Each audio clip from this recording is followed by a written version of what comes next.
வந்து பார்த்தீங்கன்னா ஃப்ரெண்ட்ஸ் நம்ம விளாட்ற அந்த ஃபுட்பால் இருக்குல்ல, இதுக்கு மேலே இந்த டிஜிட்டல் பாம்பை வச்சு வெடிக்க வைக்க போகிறோங்க. இந்த ஃபுட்பாலுக்கு என்ன ஆகும் அப்படின்னு சொல்லி தான் டெஸ்ட் பண்ணி பார்க்க போகிறோம். உங்களுக்கே தெரியும் இந்த டிஜிட்டல் பாம் எவ்வளோ பவராக வெடிக்கும் அப்படின்னு சொல்லிட்டு. இதை அந்த ஃபுட்பாலுக்கு மேலே வச்சு டேப் சுற்றி வந்து கவர் பண்ணிக்கலாங்க. அதுக்கடுத்து இதை பொருத்தி வைக்கலாம். இந்த ஃபுட்பால் வந்து வெடித்து செதறும் சொல்கிறவங்க ஒரு கமெண்ட் பண்ணுங்கள். இல்லை செதறாது, இதில் வந்து எதுவும் ஆகாதுன்னு சொல்கிறவங்களும் ஒரு கமெண்ட் பண்ணுங்கள். சரி ஓகேங்க, ஒரு பிளேஸில் போய் பொருத்தி வச்சுக்கலாம் அதை.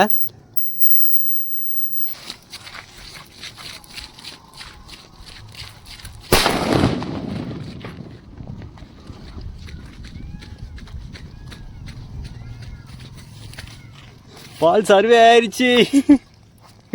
பாலில் எந்த ஒரு பிரச்சனையும் இல்லைங்க. நான் கூட இந்த ஃபுட்பால் வெடித்து சதறிடும்னு நினச்சேங்க. சவுண்டு அந்த மாதிரி கிடச்சி ஏதோ பறந்த மாதிரி இருந்துச்சா, சரி அந்த சைடு தான் பால் ஓடிக்கிட்டு இருக்குன்னு சொல்லி பார்த்தா முன்னாடியே ஓடிக்கிட்டு இருந்துச்சிங்க. ஓடி போய் பார்த்தேன். அதுக்கடுத்து அந்த வெடித்த இடத்துல வந்து அந்த கருப்பாக ஒட்டிக்கிட்டு தான் இருந்துச்சே தவிர அதுக்கு எதுவுமே ஆகலைங்க.